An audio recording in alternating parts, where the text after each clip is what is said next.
നിവിൻ പോളിക്കെതിരായ പീഡന കേസിൽ പരാതിക്കാരിയുടെ പേരും ചിത്രവും പ്രസിദ്ധീകരിച്ചതിന് കേസ്. 12 യൂട്യൂബർമാർക്കെതിരെയാണ് എറണാകുളം ഊന്നുകൽ പോലീസ് കേസെടുത്തത്. നിവിൻ പോളിക്കെതിരെ പരാതി കൊടുത്ത പെൺകുട്ടിയുടെ ഫോട്ടോയും ഡീറ്റെയിൽസും പുറത്തുവിട്ടതിന്റെ പേരിൽ 12 യൂട്യൂബേഴ്സിന്റെ പേരിൽ കേസ്. അതെന്തായാലും നല്ലൊരു കാര്യമായി. എന്തായാലും കൊടുത്ത കേസ് സത്യമാണോ അല്ലയോ എന്ന് ഇതുവരെയും തെളിഞ്ഞിട്ടില്ല. ഇപ്പൊ മനസ്സിലാക്കാൻ പറ്റുന്ന ഒരു കാര്യം എന്ന് പറഞ്ഞു കഴിഞ്ഞാൽ ആ കൊടുത്ത കേസ് വ്യാജമായിരുന്നു എന്നാണ് മനസ്സിലാക്കാൻ സാധിക്കുന്നത്. കാര്യം എന്ന് പറഞ്ഞു കഴിഞ്ഞാൽ പറയുന്നത് മൊത്തത്തിൽ മിസ്മാച്ച് ആണ്. കാര്യം വേറൊരാൾ പറയും ആ സമയത്ത് ദുബായിലുണ്ടായിരുന്നു, വേറൊരാൾ പറയും ആ സമയത്ത് ദുബായിലില്ലായിരുന്നു. ഇതിപ്പം നിവിൻ പോളി എന്ന് പറയുന്ന ഒരു വ്യക്തി വന്ന് ഫുൾ എവിഡൻസോടെയാണ് കാണിച്ചേക്കുന്നത് ആ സമയത്ത് നിവിൻ പോളി നാട്ടിൽ തന്നെ ആയിരുന്നു എന്ന്. എന്നാൽ ഈ യുവതി പറയുന്നത് എന്താണ്, ഞാൻ ഉറക്കപ്പിച്ചിൽ പറഞ്ഞതാണ്. ഇപ്പൊ എന്തായാലും യൂട്യൂബേഴ്സിന്റെ പേരിലാണ് ഇപ്പം കേസ് ചെന്നിരിക്കുന്നത്. ഏകദേശം 12 പേരടുപ്പിച്ചുണ്ട്. ഇതിനകത്ത് ആദ്യമേ തന്നെ ഫോട്ടോ പുറത്തു വിട്ടൊരു വ്യക്തി എനിക്ക് തോന്നുന്നു കയസായിരുന്നു തോന്നുന്നു. അപ്പൊ കയസിന്റെ ഒക്കെ പേരിൽ 100% കേസ് കാണും. പിന്നെ അത് മാത്രമല്ല, ഈ പറയുന്ന പെൺകുട്ടിയുടെ ഹസ്ബൻഡ് 2-3 പോസ്റ്റുകൾ ഫേസ്ബുക്കിൽ ഇടുകയും ചെയ്തിട്ടുണ്ടായിരുന്നു ഈ ഒരു കേസിനെ റിലേറ്റ് ചെയ്ത്. എന്തായാലും നമുക്ക് ആദ്യം തന്നെ ഈ വാർത്തയൊന്ന് കണ്ടു നോക്കാം. നിവിൻ പോളിക്കെതിരായ പീഡന കേസിൽ പരാതിക്കാരിയുടെ പേരും ചിത്രവും പ്രസിദ്ധീകരിച്ചതിന് കേസ്. 12 യൂട്യൂബർമാർക്കെതിരെയാണ് എറണാകുളം ഊന്നുകൽ പോലീസ് കേസെടുത്തത്. യുടെ പേരും ചിത്രവും പ്രസിദ്ധീകരിച്ചതിനാണ് കേസെടുത്തിരിക്കുന്നത്. 12 യൂട്യൂബർമാർക്കെതിരെയാണ് കേസ്. നിവിൻ പോളിക്കെതിരായ പീഡന കേസ് പരാതിക്കാരിയുടെ പേരും ചിത്രവും പ്രദർശിപ്പിച്ചതിനാണ് കേസെടുത്തിരിക്കുന്നത്. ശരൺ ചേരുന്നുണ്ട് വിവരങ്ങളുമായി. ശരൺ, കേസെടുത്തിരിക്കുന്നത് ഏതൊക്കെ യൂട്യൂബർമാർക്കെതിരെയാണ്? എന്തായിരിക്കും നടപടി? നിലവിൽ 12 യൂട്യൂബർമാർക്കെതിരെ കേസെടുത്തിട്ടുണ്ടെന്നുള്ള വിവരമാണ് നമുക്ക് ലഭ്യമായിരിക്കുന്നത്. അതായത് നേരത്തെ ഈ നേര്യമംഗലം സ്വദേശിയായ യുവതിയാണ് ഗുരുതരമായിട്ടുള്ള ആരോപണം നിവിൻ പോളിക്കെതിരെ ഉന്നയിച്ചിരുന്നത്. അതിന്റെ പശ്ചാത്തലത്തിൽ കൂടിയാണ് പിന്നീട് ഊന്നുകൽ പോലീസ് നിവിൻ പോളിക്കെതിരെ പീഡന കേസ് എടുത്തിരുന്നത്. പീഡന കേസ് നിലവിൽ വന്നു കഴിഞ്ഞാൽ സ്വാഭാവികമായിട്ടും ആ പരാതിക്കാരിയുടെ പേരും ചിത്രവും ഒന്നും തന്നെ വെളിപ്പെടുത്താൻ നിയമപരമായി പാടില്ല. പേരും ചിത്രവും പുറത്ത് വിടാനായിട്ട് നിയമപരമായി പാടില്ല. അത് വളരെ കറക്റ്റാണ്. ഇപ്പം ആ കൊടുത്ത കേസ് വ്യാജമാണെങ്കിലും അല്ലെങ്കിൽ പോലും നമ്മൾ ഈ പറയുന്ന ആളുടെ ഫോട്ടോ ഡീറ്റെയിൽസ് വെക്കരുത്. അത് കറക്റ്റാണ്. അത് സുപ്രീം കോടതിയിൽ നിന്ന് അങ്ങനെയൊക്കെ ഒരു സർക്കുലർ ഉണ്ടായിരുന്നു.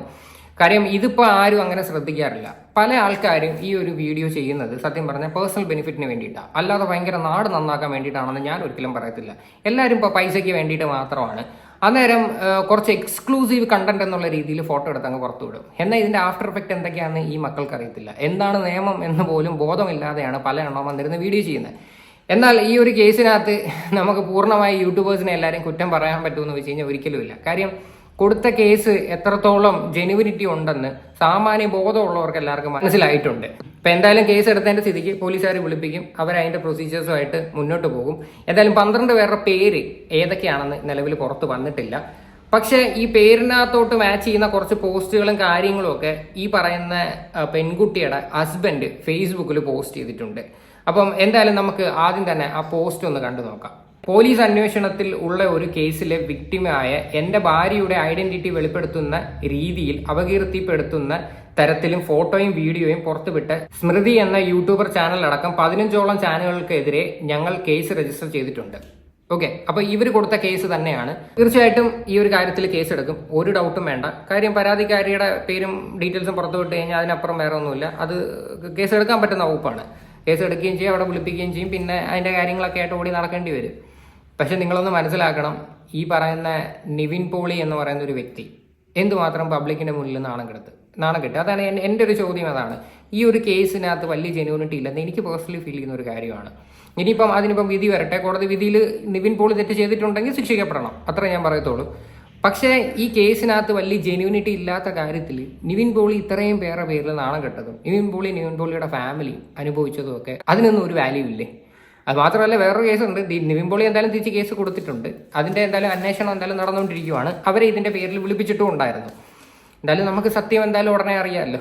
ഇനി അതേപോലെ തന്നെ വേറൊരു പോസ്റ്റ് കൂടെ ഇട്ടിട്ടുണ്ട്. റെയർ റീൽസ് എന്ന് പറയുന്ന ഒരു യൂട്യൂബ് ചാനൽ ഉണ്ടല്ലോ, ആ പുള്ളിക്കാരനെ പറ്റിയിട്ടാണ് ഈ ഒരു പോസ്റ്റ് ഈ പറയുന്ന വ്യക്തി ഇട്ടേക്കുന്നത്. റെയർ റീൽസ് എന്ന യൂട്യൂബ് ചാനൽ ഞാൻ പണ്ട് ഇട്ട തെറി പോസ്റ്റുകളൊക്കെ ചേർത്തൊരു വീഡിയോ ചെയ്തിട്ടുണ്ട്. വളരെ നല്ല അവതരണം. എന്നെക്കുറിച്ച് വിശദമായി പറയുന്ന എല്ലാവരും പോയി കാണണം. വീഡിയോയിൽ ഇല്ലാത്ത അതിലും കൂടിയ തെറി പോസ്റ്റുകൾ പുള്ളി മീ ആയിരുന്നത് മാറ്റിയിട്ടുണ്ട്. ചാനൽ ചേട്ടൻ അതുകൂടി എടുത്ത് ഒരു വീഡിയോ കൂടി ചെയ്താൽ നന്നായിരിക്കും. അപ്പോൾ ഈ ഒരു കാര്യത്തിനകത്ത് ഉറപ്പിക്കാൻ റെയർ റീൽസ് എന്ന് പറയുന്ന ഒരു ചാനലിന്റെ പേരിലും കേസ് കാണും. എനിക്ക് തോന്നുന്നു പുള്ളിക്കാരനും ഫോട്ടോസും ഡീറ്റെയിൽസ് ഒക്കെ പുറത്തു വിട്ടിട്ടുണ്ടായിരുന്നു എന്നാണ് എൻ്റെ ഒരു ഊഹം. ശരിയാണെങ്കിൽ എന്തായാലും ഇവരുടെ ഭാഗത്ത് നിന്നും ഒട്ടും കുറയ്ക്കുന്നില്ല, തകർത്ത് കേസ് കൊടുക്കുകയാണ്, ഓടി നടന്ന കേസ് കൊടുക്കുകയാണ്. അപ്പോൾ ഈ കേസൊക്കെ കൊടുത്ത് ഇനിയിപ്പോൾ എന്തായിരിക്കും ഇതിൻ്റെ അവസാനം എന്ന് നമുക്ക് കണ്ടറിയാം. ഇത് ശരിക്കും സുപ്രീം കോടതിയുടെ ഒരു ഓർഡർ ഉണ്ട്, ഒരു കാരണവശാലും നമ്മൾ ഇങ്ങനെയുള്ള കാര്യങ്ങളോ ഡീറ്റെയിൽസോ പുറത്ത് വിടരുതെന്ന്. അത് നിയമപരമായിട്ട് തെറ്റ് തന്നെയാണ്. എന്തായാലും ആ ഒരു കാര്യം ഞാൻ ഇവിടെ സൈഡിൽ വയ്ക്കാം. The supreme court on December 11 laid down an absolute bar on the media to publish or air the names or any material which may even remotely reveal the identity of victims of sexual crimes. ഒരു കാരണവശാലും ഈ പറയുന്ന sexually ഇങ്ങനെയുള്ള affected ആയിട്ടുള്ള വിക്ടിമിൻ്റെ ഫോട്ടോയോ ഡീറ്റെയിൽസോ പുറത്തു വിടാൻ പാടേയില്ല. No person can print or publish in print, electronic, social media etcetera the name of the victim or even in a remote manner disclose any facts which can lead to the victim being identified. മനസ്സിലായി കാണുമല്ലോ, ഒരു രീതിയിലുള്ള details പോലും, അതായത് ആ വിക്ടിമിനെ മനസ്സിലാക്കുന്ന രീതിയിലുള്ള സംഭവങ്ങൾ നമ്മളെ വായും കൊണ്ട് പറയാനോ എടുക്കാനോ ഒന്നും പറ്റത്തില്ല, പ്രത്യേകിച്ച് സോഷ്യൽ മീഡിയ വഴിയിൽ മെയിനായിട്ട് പറഞ്ഞിരിക്കുന്ന ഒരു കാര്യമാണ്. അതുകൊണ്ട് ഇത്തരം പ്രവർത്തികൾ ഇനിയെങ്കിലും ചെയ്യുന്നതിന് മുന്നേ എല്ലാവരും മനസ്സിലാക്കി കഴിഞ്ഞാൽ നന്നായിരിക്കും. അതുപോലെ തന്നെ നിങ്ങൾ മനസ്സിലാക്കുക, പീഡന കേസ് എന്നും പറഞ്ഞിട്ട് നമുക്ക് ആരുടെ പേരിലും എന്തും വന്ന് പറയാമെന്നുള്ളൊരു ചിന്താഗതി മാറ്റിവെക്കുക. ഇതിപ്പം ഒരാളോട് വ്യക്തിപരമായിട്ട് നമുക്ക് എന്തെങ്കിലും ദേഷ്യം ഉണ്ടെന്നും പറഞ്ഞ് എന്നെ പീഡിപ്പിച്ചെന്നും പറഞ്ഞിട്ട് വന്ന് കേസ് കൊടുത്ത് വ്യാജ കേസ് കൊടുക്കുന്നതിനകത്ത് യാതൊരു അർത്ഥവുമില്ല. വ്യാജ കേസ് കൊടുത്തതിന് ശേഷം പിന്നെ ഞങ്ങളുടെ ഡീറ്റെയിൽസ് പുറത്താക്കി എന്നൊക്കെ പറഞ്ഞിട്ട് വന്ന് അവരുടെ പേരിലും കേസ് കൊടുക്കുന്നു. എന്നിട്ട് ഒരാളെ എത്രത്തോളം മാനനഷ്ടം ഉണ്ടാക്കാൻ പറ്റുന്നു അത്രത്തോളം രീതിയിൽ ഓരോ കാര്യങ്ങൾ കൊണ്ടെത്തിക്കുന്നതിനകത്ത് എന്ത് ലോജിക്കാണുള്ളതെന്ന് എനിക്ക് മനസ്സിലാവുന്നില്ല. എന്തായാലും കൊള്ളാം കേട്ടോ. എന്തായാലും ഇപ്പം നമ്മുടെ നാട്ടിലൊരു ഭയങ്കര ട്രെൻഡായിട്ട് മാറിയിരിക്കുകയാണ് പീഡന കേസ് കൊടുക്കുക. ഒന്ന് പറഞ്ഞാൽ രണ്ടിന് പീഡനത്തിന് കൊണ്ടുവന്ന് പരാതി കൊടുക്കുക, എന്നിട്ട് സോഷ്യൽ മീഡിയയിൽ വരിക, അതിനെ പറ്റിയിട്ട് സംസാരിക്കുക. എന്തോന്നിട ഇത്? ഇപ്പം മുകേഷിൻ്റെ കേസ് തന്നെ എടുക്കാം. മുകേഷിൻ്റെ കേസിനകത്ത് മുകേഷിൻ്റെ അഡ്വക്കേറ്റ് പറഞ്ഞൊരു കാര്യമുണ്ട്, വാട്സാപ്പ് ചാറ്റ് ഉൾപ്പെടെ കൊണ്ടുവന്ന് സബ്മിറ്റ് ചെയ്ത് കൊടുത്തിട്ടുണ്ട് എന്ന്. അതിനുശേഷം ഇതെല്ലാം കണ്ടു ബോധ്യപ്പെട്ടതിന് ശേഷമാണ് ഈ പറയുന്ന ജാമ്യം കിട്ടിയത്. ഈ മുകേഷിന്റെ കേസിനകത്ത് നിങ്ങൾ ഒന്ന് ആലോചിച്ച് നോക്കി, എന്തൊക്കെയായിരുന്നു ഈ പറയുന്ന യുവതി വന്ന് പറഞ്ഞ കാര്യങ്ങൾ. മുകേഷ് പീഡിപ്പിച്ചു എന്ന് വന്ന് പറഞ്ഞു, പിന്നെ വേറെ കുറേ കാര്യങ്ങൾ വന്ന് പറയുന്നുണ്ട്. പക്ഷെ ഇങ്ങനെ പീഡിപ്പിച്ച് ഇത്രയും വിഷയങ്ങൾ ഉണ്ടായിട്ടുണ്ടെങ്കിൽ എന്തിന് മുകേഷുമായിട്ട് വാട്സാപ്പിൽ ചാറ്റ് ചെയ്യണം? മുകേഷിന് ഹാപ്പി ന്യൂ ഇയർ എന്ന് പറഞ്ഞ് മെസ്സേജ് അയക്കണം? മുകേഷിൻ്റെ അടുത്ത് പൈസ ആവശ്യപ്പെട്ടു എന്ന് പറയുന്ന ഒരു തെളിവ് കൊണ്ടുവന്ന് കാണിച്ചെന്ന് പറയുന്നത് എന്തോന്നിട ഇതൊക്കെ? മുകേഷുമായിട്ടുള്ള ഫോട്ടോ കവർ പിക്കാക്കിയേക്കുന്നു. എടോ, പീഡിപ്പിച്ചിട്ടുണ്ടെങ്കിൽ എന്തിനിങ്ങനെയൊക്കെ ചെയ്യണം? അതേപോലെ തന്നെയല്ലേ ജയസൂര്യയുടെ കേസിലും പറയുന്നത്. എന്തായാലും ഇതെല്ലാം സത്യമാണെങ്കിൽ തെളിയട്ടെ. ഇവരെല്ലാം തെറ്റ് ചെയ്തിട്ടുണ്ടെങ്കിൽ മുകേഷ് ആയാലും ആരായി കഴിഞ്ഞാലും ജയിലിൽ പോയി കിടക്കട്ടെ എന്ന് ഞാൻ പറയത്തുള്ളൂ. ഇതിൻ്റെ സത്യം എന്നാലും പുറത്ത് വരണം. പുറത്ത് വരാതിരിക്കുന്നിടത്തോളം കാലം ഒന്നും വലിയ കാര്യമില്ല. എന്തായാലും കുറച്ച് മീഡിയാസിനും ആൾക്കാർക്കും എല്ലാം കൈയൊട്ടിച്ചിരിക്കാനുള്ള ഒരു ഏർപ്പാട് ഉണ്ടാക്കി കൊടുത്തു. അവർക്ക് കുറച്ച് നേട്ടങ്ങളും ഉണ്ടാക്കി കൊടുത്തതിൽ വളരെ നന്ദി ഞാൻ അറിയിക്കുന്നു. എന്തായാലും ഇതിനെയൊക്കെ കുറിച്ചിട്ടുള്ള നിങ്ങളുടെയൊക്കെ അഭിപ്രായങ്ങൾ എന്താണെന്ന് വെച്ചാൽ നിങ്ങൾ തീർച്ചയായിട്ടും കമൻറ്റ് ചെയ്യുക.